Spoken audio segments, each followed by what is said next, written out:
Recently, my YouTube channel has been devoted to investigating all of Melee's problematic mechanics as to help the community advance to a new version of UCF.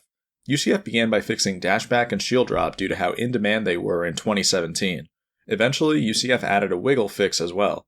Since then, I've shown that there are plenty of other mechanics that ought to be fixed under UCF's rationale. These include Smash DI, Dash Out of Crouch, 1.0 Cardinal, and Vertical Throws. Additionally, UCF's wiggle and shield drop fixes ought to be tweaked, and the ability to jump with Z can be offered as well. The gameplay changes I just listed comprise the controller fix that I've endorsed thus far. However, Altmore and I recently realized that there's one last mechanic that we overlooked. This mechanic is surely the least useful of the bunch, but it's one that ought to be fixed nonetheless.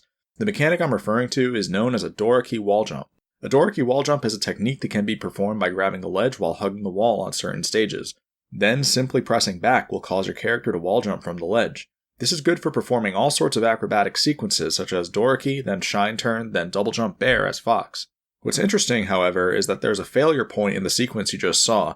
The failure point lies in the Doraki walljump itself, which is plagued by a polling issue that's all too common in Melee.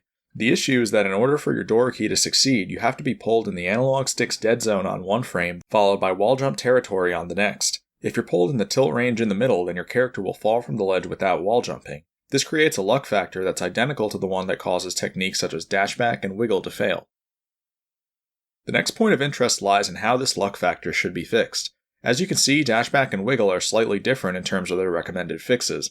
Both of these mechanics have their timing windows increased to 2 frames. However, dashback's fix involves an algorithm called tilt intent, whereas wiggle's doesn't.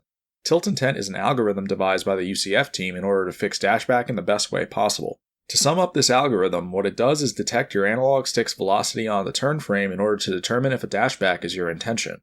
If your analog stick is moving quickly, then UCF will convert your turn frame into a dashback. However, if your analog stick is moving slowly, then UCF will give you a regular turn. The tilt intent algorithm is great because it helps your inputs match your intention during turn sequences. However, there's no need to apply this algorithm to wiggle out of tumble, as there's nothing to distinguish when performing this technique. It can always be assumed that wiggle is the intended input from tumble, which is why wiggle can simply be increased to 2 frames. That brings us to deciding on the appropriate way to fix Doraki. Doraki ought to be increased to 2 frames just like these other mechanics, but the question is whether the tilt intent algorithm should be used. As it turns out, Doraki qualifies as a technique that should use the tilt intent algorithm. The reason for this is that the ledge fall frame that would normally cause a Doraki to fail behaves exactly like the turn frame that precedes a failed dashback.